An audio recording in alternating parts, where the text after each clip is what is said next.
So, how can you thank yourself in the future of the Naga City na may water shortage na kung ngayon na maraming tubig, wala tayong ginagawa?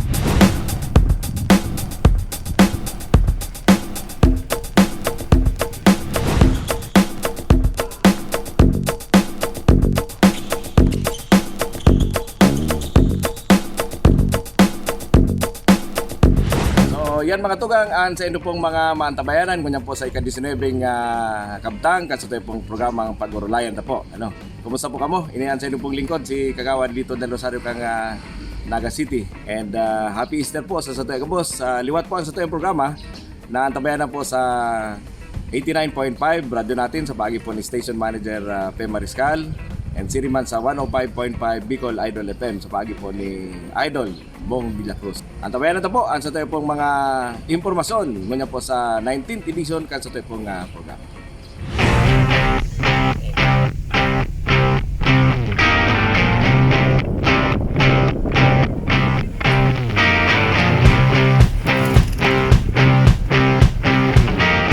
Mga tugang haling Naga City, kita po nagpasyar pasiring sa Mountain Barangay kang Baaw, Camarines Sur, kan nakaaging Aldaw.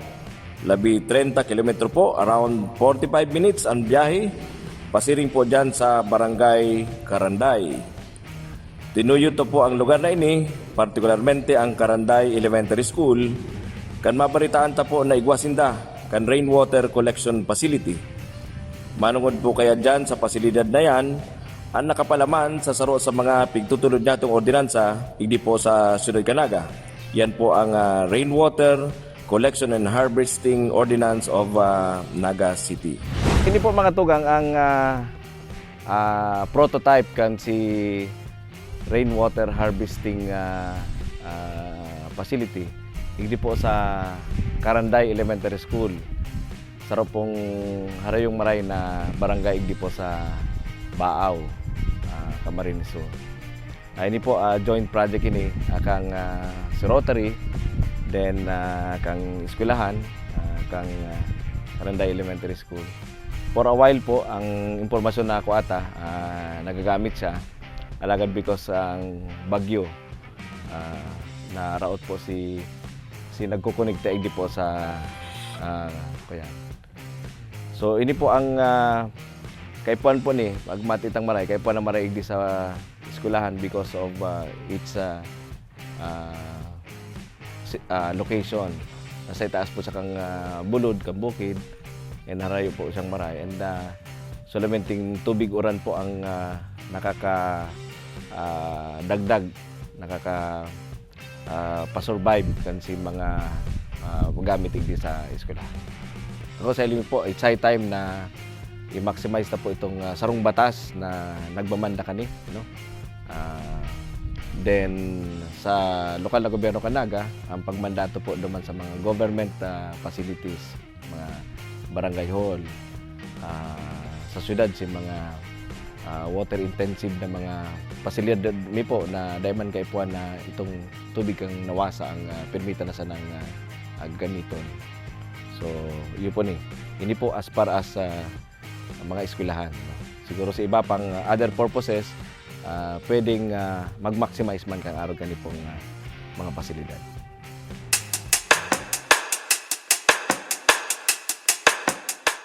Dahil po sa nagkakapirang environmental reasons, pig-turn down po kan sangkuniang palunsod, ang plano po kuta kan Metro Naga Water District o MNWD na magbugtak po ng additional pumping station dyan po sa Barangay San Felipe.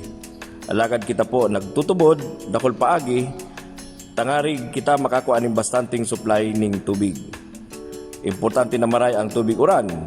Diyan po nga ni sa Barangay Caranday, sabi kan mga nakaulaytang residente, harayo ang pigsasakduan ninda ng tubig, kaya iba sa inda talagang nagibo ng mga pigaapod po nato mga tugang na mga DIY o do-it-yourself rainwater storage facility.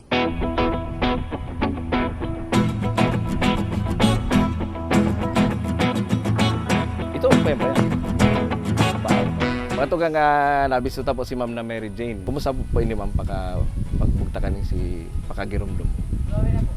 Maray man po sir ta ano napakinabangan nun po siya kan yaon sa eskwelahan lalo na po kami nagkukaaman po kami ng tubig dyan pag tag-uran. Kaya po. Mga pirang taon na po ini ma'am sa pagkagiromdom mo? Siguro mas saro o 2 taon naman daw po yan. Hindi ko po kaya sure kung naaran po talaga yan biglaag dyan. Okay. So, katong nagkakarelasyan pa, katong ano pa, nagagamit man siya, Iyo na po. ano man siya. Pero ngunyan kaya baga medyo ano na, no? Taraot na po siya, naraot po kan bagyo. Kaya, Ining tulong surunodan na bagyo. ayo po. Oh. By the way, saan po pala ka mo nakukuha ang tubig igdi? Duman po sa Sapa, tas may bubon man po dyan pag tag-uran, duman po kami nagkukuha kin pankarigos, tsaka panhugas man sa Okay. Pirang metro sa halig di sarong nindo? Hararayo man. haraharayo man po sir. Okay. So talagang Ang inomon po, iyo po talaga itong harayoon. Kaya po pong maggamit kin mga motor, taning makakaw kin tubig, okay. mainuman. So, kung ika nga apoton bilang ordinaryong residente, whether yaong kaigdi sa barangay o naong ka man sa kasentruhan. Ano sa ilim mo ining mga arog ganing mga project napapanahon o kaipuhan? Ining mga arog ganing Kaya puhan po talaga lalo na po niya na tag-init na.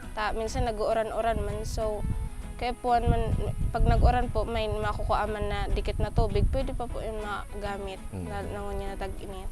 ma-stock siya, Opo. ma-stock properly, ma-store. Sige.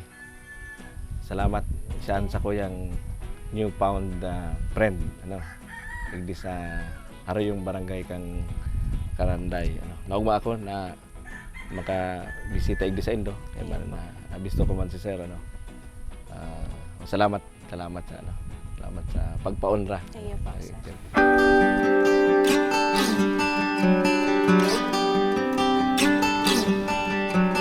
Yaw po kita igdi sa harong ni Raymond, ay po siya ning simplified version kang rainwater harvesting. Ngunyan, nagigibo po siya ning CR. Sabi po ni Raymond ay niya dapat matapos-tapos na kulangan ning pangano ning tubig, Kaya talagang tigma-maximize ni. Raymond, Ali ka. Yan, ang sa kuya pang bagong amigo. Si Boss Raymond. Sa ano sa iling mo ang importansya kaning araw kaning mga teknik? Ang madalian man lang siya. Kabayo man talagang ibang mayo mo pambakal na material na ini lang talaga pamadalan ka. Ini lang butong talaga. So, kung sakaling mag-uran, igwa ka man Ugas, CR. tambobo sa CR, pwede siya. Pero dyan, dahil ka pa dyan maka-CR, Hindi pa. True in true pa, Oo. True in true. Dapat. Paring mad.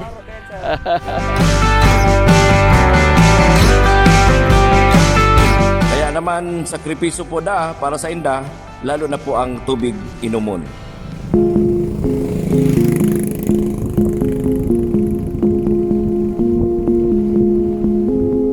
Pero po digdi, binalikan tama po si Ma'am Joyce de la Trinidad kan Banuan kan Pili, Camarines Sur. Sa tuya pong nahiling sa iya pong rainwater collection facility, sa senda pong residensya, araw po yang kani. And ini po sa iya na pong napapakinabangan sa halawig ng panahon. And sa iya pong pigdadagdagan ini. And apera po kani, igwa pa po siyang residensya igdi sa Ciudad Carnaga, na sa iya man pong pigdadagdagan, as in pigpapahiwas ang saya pong rainwater collection facility. Saro po siya sa mga nagtutulod kan arog kaning teknolohiya. Nakapalaman man po sa pigtutulod tang ordinansa, siring kan pigigibo na ni Ma'am Joyce ngunyan ang paggamit kang mga nakuang tubiguran. Pambaribi po sa mga pananom, katunayan pwede man po ining gamiton sa paglaba, general cleaning, car washing, as in supplemental use para sa commercial and industrial usage. Pwede man po siya sa irrigation as in iba pang agricultural usage.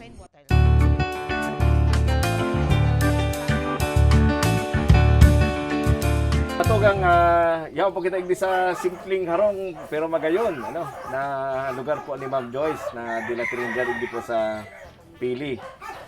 Dati pong department chair kang Department of Applied Sciences sa CBS-UA. Ma'am, first question, paano nyo po nabuo? Paano nyo po nabilog ini pong konsepto ng rainwater harvester?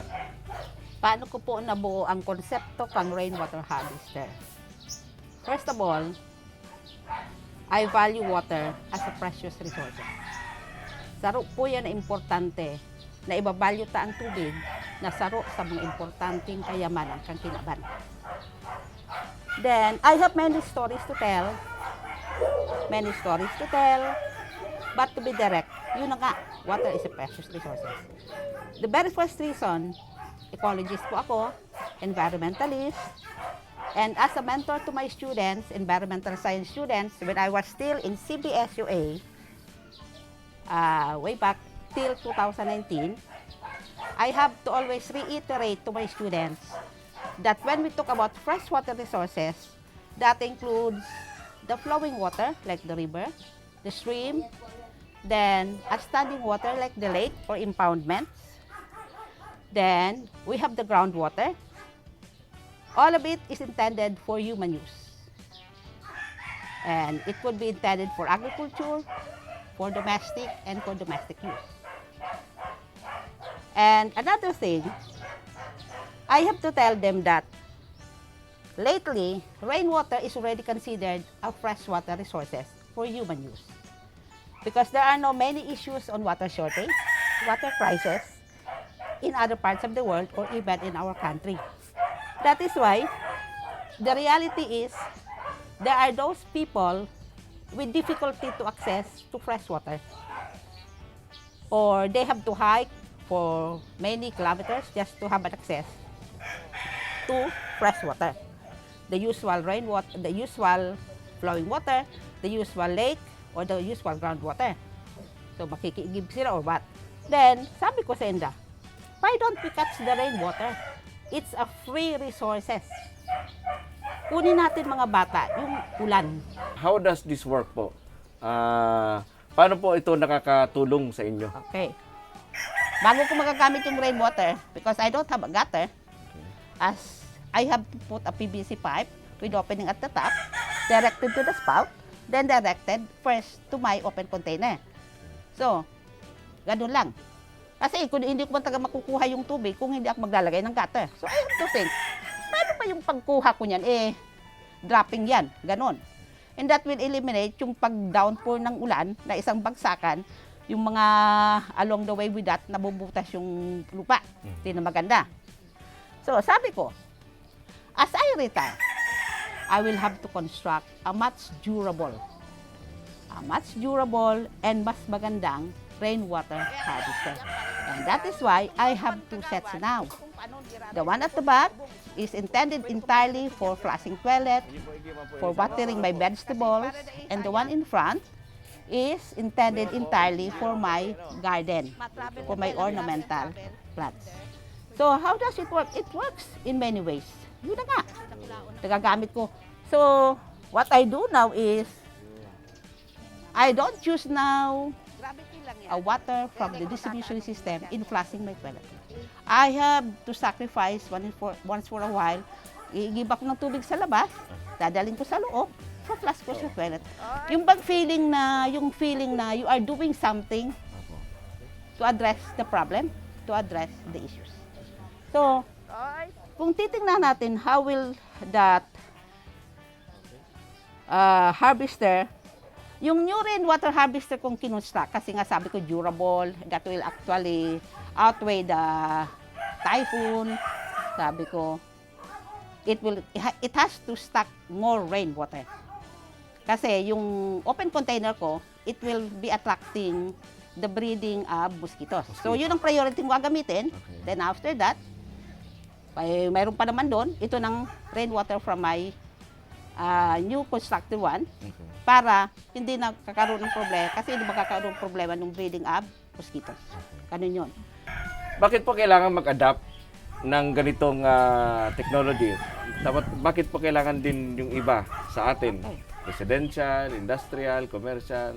Bakit kailangan din mag-adapt ng ganitong sistema at technology? Yes po. So sabi ko nga baga kanina, it is a free water resource. Siguro ginawa yan ni Lord para gamitin natin ng tama. Yun lang isipan na lang natin. Ginawa yan ni Lord na magkaroon tayo ng water cycle. Kasi with the water cycle, nagkakaroon tayo ng free access to rainwater. So, marami nang issues ngayon sa water shortage or water crisis. We are not yet into water crisis, which is actually so visible in issues in arid countries, in other parts of the world. Baka hindi natin alam, within our nearby municipality or locality, mayroon tayong mga kasambahay na walang access sa tubig. So in that way, we are helping or doing our part na sila magkaroon ng access kasi hindi tayo masyadong gumagamit sa water distribution system. Ganoon ang maganda doon. We are all part of one planet. So we have to do all our part to contribute to the cause. So, rainwater is free. You just have to catch it. It's just a matter of not going into very expensive rainwater harvester like that. Kung anong kailangang magamit, gamitin na. Nakakats ka ng ilang pay, pwede na yon. Nakabawas na sa gamit sa bahay. Sa bahay lang. Then, sa mga mall, marami rin gamit yon. Iba namang gamit yon. They can spend for that if they like it. So, it's their choice always. But a choice that will actually support the cause of the government, support the cause of others, working as one for the environment. Yun ang pinakamaganda doon, kagawad. So, ang maganda pa dito sa rainwater harvester, we are conserving the water that we have at present for the next generation. So, how can you thank yourself in the future of the Naga City na may water shortage na kung ngayon na maraming tubig, wala tayong ginagawa? So, silently, we can thank ourselves. Good, I have done something in the past. That is why, thank you to my very self. Yun ang pinakaano doon eh. Thank you, ma'am. Thank you, ma'am. Okay. Si Ma'am Joyce, Director. Salamat po. Salamat po. Okay, thank you. Pero po dyan, halos kabanga po ang nababawas po sa sayang water bill pon kan magkaigwasinda kan siring na pasilidad. Kaya sana maging bukas po kita sa ideyang ini. Kaya po ta po na magpreparar para sa satuya pong mga futuro.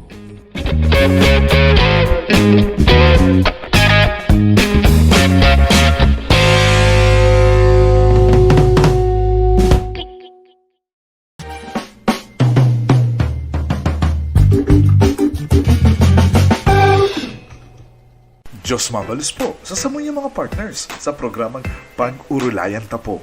Engineer Boy Aman of Enjoy Realty and Development Corporation. Experience and expertise from www.enjoyrealty.com. Dids Cafe San Felipe. Awesome and affordable place to eat. Located in Parkview Executive Building in front of Montessori Campus, San Felipe, Naga City. Bicol Mail. Accurate, reliable, and balanced reporting. Visit Bicol Mail on Facebook or www.bicolmail.net. Bicoy's Pizza, the biggest pizza in Bicolanja, is now in the city of Naga. Subukan ang Gulay Pizza na may 6 na flavors para happy ang buong barkada. Bicoy's Pizza, located at Peña Francia Corner, Pangiliban Drive, Naga City. And LYRR Corporation.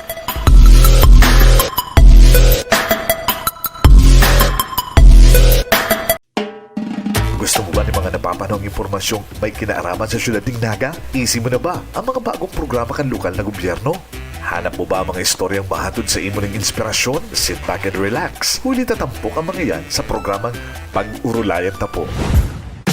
Hatod sa tuya ni Kagawad Lito del Rosario kada Sabado, alas 5 ng hapon, madadangogin live sa 105.5 Bicol Idol FM Naga, asin madadalan man sa Facebook page asin YouTube channel ni Kagawad Lito del Rosario. Kaya ano pang hinahalat mo? Like and subscribe na, tanganing updated ka sa mga happenings. Igdi sa tuyang syudad, Pag-Urulayan Tapo with Kagawad Lito del Rosario. Sabado, alas 5 ng hapon. Celebrate in gracious settings among family and friends. Visit our cafe and experience our delicious menu for group meals. Dids Cafe San Felipe. Awesome and affordable place to eat. Located at Parkview Executive Building in front of Montessori Campus, San Felipe, Naga City. Dids Cafe is now accepting cake reservations. You can call us at 0950-313-3583 or 0917-8769-065. Sa Facebook, hanapin ang Dids Cafe San Felipe.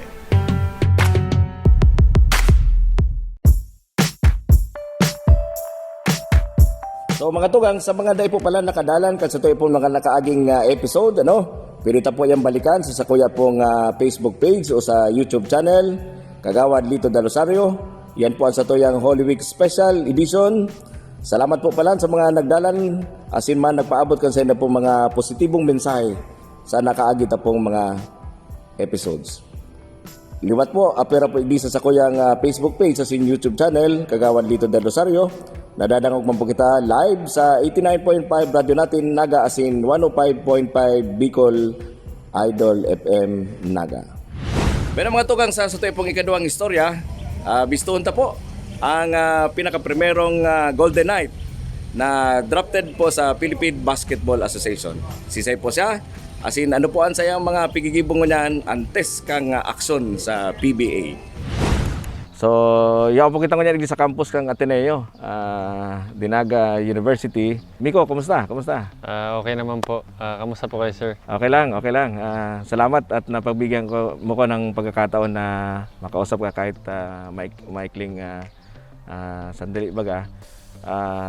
Dati po siyang estudyante kang Ateneo Dinaga University mga tugang and nasultihan po na mapili sa PBA, Philippine Basketball Association. Katumbas baga ni po ang NBA. So Biko, paano ka nag-start kang sa imong basketball career?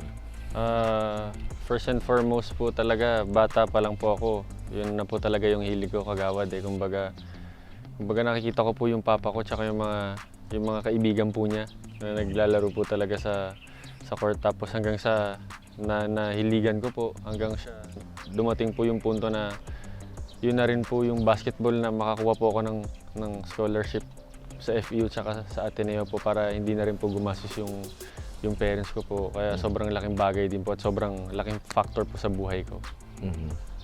So yun, bata ka pa, tuloy-tuloy hanggang mag-college ka. Ano yung course mo dito sa ano? Ang course ko po dito sa Ateneo, Environmental Management po. Okay. Ngayon po, medyo natigilan po dahil po sa nangyari po sa atin ngayong pandemic. Okay. So hinihintay ko na lang po yung final defense kung kailan po. Okay. Alam natin mahirap yung career sa PBA, di ba? Mahirap yun. Pero malaking bagay na yung napili ka at na-drop ka sa ano. Paano ka nakarating dito? Ano yung proseso at nakapasok ka dito? Unang-una po talaga, sir. Lagi nga po namin pinag-uusapan ng fiancé ko, si Lovely, na wala na po talaga sa isip ko na maglaro po eh. Kasi kumbaga parang iba na po yung priorities ko. Kumbaga hindi na po puro basketball. Kumbaga nag-matured na rin po. Pero siguro po gusto rin po ni Lord na matuloy po yung pangarap ko po na matuloy po yung paglalaro ng basketball ko po. Saktong-sakto po nung ngayong drafting po. Sabi ko po sa family ko, saka sa family po ng fiancé ko, ba't hindi ko po subukan? Kumbaga, bigyan ko lang po ng chance kasi pag sinubukan ko, wala naman pong mawawala eh. Kumbaga, sinubukan ko po, kumbaga sipag at tiyaga lang po talagang labang ko po kasi yung mga nagpa-draft po ngayon, Kagawad, mga kilala po eh. Kumbaga, kahit saan mo daling kilala, tayo, hindi naman po tayo kilala. Kumbaga, sino pong makakakilala sa atin na galing lang po ng probinsya. So, kumbaga, yun lang po ang bread and butter ko. Kumbaga trabaho lang po talaga, sipag, tiyaga po talaga. Kumbaga kahit hirap na po ako, ginagawa ko po para sa sarili ko tsaka sa pamilya po. Anong height mo, Miko? Ano po, sir, 6'3" po. 6'3". Ako 5'3" lang. Pero hindi po halata, Kagawad. Okay, so anong sa loob ng PBA, ano ang sistema ba doon? Anong sistema doon? Kayo, lalo na kayo mga rookies, pwede ma-explain sa atin? Sa akin po, parang swerte po ako sa napuntahan kong team, yung Terra Firma, kasi lagi ko pong naririnig dun sa mga seniors, yung mga mas matanda po sa akin siguro mga 10 to 15 years na po nasa industriya ng basketball. Kumbaga, yung ibang teams, yung mga ibang seniors po nila, kumbaga paano ko po ba i-explain? Parang iba po yung pakikitungo nila eh. Kumbaga, dito po sa Terra Firma, mababait po yung mga tao. Kumbaga, sinasabi nga po nila, nung after po nung na-draft po ako, hindi daw po team kami, pamilya daw po. Kaya parang after practice po, sama-sama po kami. Wala pong plastikan. Sobrang swerte po ako na doon po ako napunta. Yung mga coaches, sobrang babait din po talaga. Kumbaga, syempre pag may mga drills, pag 5-on-5, medyo physical po. Pero after nun, kumbaga, sobrang babait po nila. Kumbaga, yung mga pinapanood ko po sa TV noon, ko na, parang hanggang ngayon, hindi pa rin po ako makapaniwala na nakakausap ko na po ng personal. Paano mo kinokop up yung physical na makita ba natin sa PBA? Halos yung baldahan, yung talagang physical na, although hindi naman kayo nakakagalit dyan, siguro konting pikunan. Paano, anong regimen mo? Anong ginagawa mo? Ano po sir, ang kagaya po ngayon, off-season po tayo. So ang ginagawa ko po talaga, more on workouts po ako pag umaga. Kumbaga more on weights kasi kailangan po talaga mag-strengthening. Okay. Tapos paghapon po, meron po akong skills coach. Si Coach Paulo Gorospe po, nag-skills coach po kami ng hapon. So, yun lang po sir, kumbaga, ang pananaw ko po kasi sir, habang nagpapahinga po sila, nagtatrabaho po ako eh. Kumbaga, yun lang po ang labang ko sa kanila talaga. Kumbaga, talagang tiyaga lang talaga sir, kumbaga. Doon po ako nasanay sir. Sige. Last question na lang Miko, siguro i-address natin sa mga kabataan ngayon mahilig sa basketball, and not only basketball. Ano yung pwedeng ma-impart natin sa kanila? Para sa akin sir, wag po nila isipin yung mga sinasabi ng ibang tao, yung mga nasa paligid natin. Kasi hindi naman po natin kontrolado yung nasa isip po nila eh. May sasabihin po yan na negative tsaka positive po eh. Kumbaga, kung ano po yung gusto po nating marating sa buhay, kumbaga, yun lang po dapat yung iisipin po natin. Kumbaga, magsiset po tayo ng goal. Parang ako po sir, marami po ako naririnig nun na kung ano-ano, parang hindi naman kaya ni Miko, ganito, ganyan. Pero sir, yung ginawa ko sir, nakapaligid po ako dun sa mga taong naniniwala sa akin. Kasi parang mas magaan po magtrabaho sir. Mas magaan po kausapin yung taong mas naniniwala sa inyo. Kaysa yung sasama ka po sa ibang tao na may masasabi pa sa'yo pag nakatalikod ka. Yun lang sir, para sa akin, huwag po nilang isipin sasabihin ng ibang tao kung ano po yung nasa puso at gusto nilang marating. Yun lang sir. Tapos disiplina. Sipag, tiyaga, disiplina talaga sir. Hanggang sa makamit po talaga yung pangarap sir. Okay. Yun po. Okay. Thank you Miko. Salamat po, sir. Sa pag nangangawit ako nakatingin. Salamat po. Meron ini pong bulan na ini kang Abril mga tugang panahon po kang pagkomemorar kang kabayanihan kasi tayo po mga nagkairinot ng mga kababayan Filipino-American na nagbuwis kan sa ina pong buhay para po sa independensya kan sa tayo pong nasyon. Pagkomemorar po ngunya na alaw na Biyernes ang araw ng kagitingan igdi po sa City Hall sa paagi po ng simpleng seremonya paagi po ni Congressman Gabi Bordado ni Mayor Nelson Ligason na si mga pagiripa sa Sangguniang Panlungsod. Simple po si mga mensahe na nagpaabot ng paglaom sa taho po kang pandemya. Sana po makaagwanta kita, makaabante kita sa problemang ini sa context kan na araw ng kagitingan.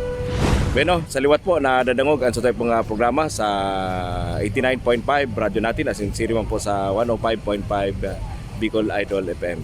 So, salamat po sa inyong pagkantabay. Liwat po palan.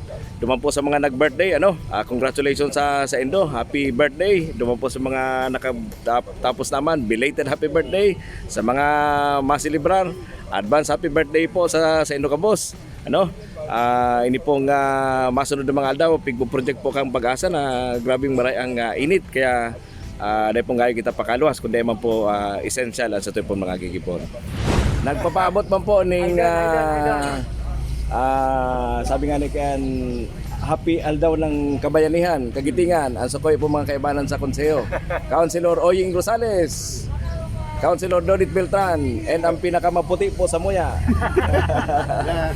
si PA Lawyer Buddy del Castillo. Kaway-kaway mga amigo. Orag talaga. Nakahabol pa. Okay, so yaman po yan mga kaibanan ko sa media. Ano? Kaway-kaway. Ang sakoy po mga kaibanan sa media. Okay. O, pagtapos po ako sa kuyang termino, yun na niya ang magiging mga partner ko, ano? Babalik po ako sa trabaho ko sa media, ano? So, yun po na yung mga kaibanan ta. May pahabol pa. Okay. Kaway-kaway. Ayos. Sabi nga ni Ken. Ayan pa.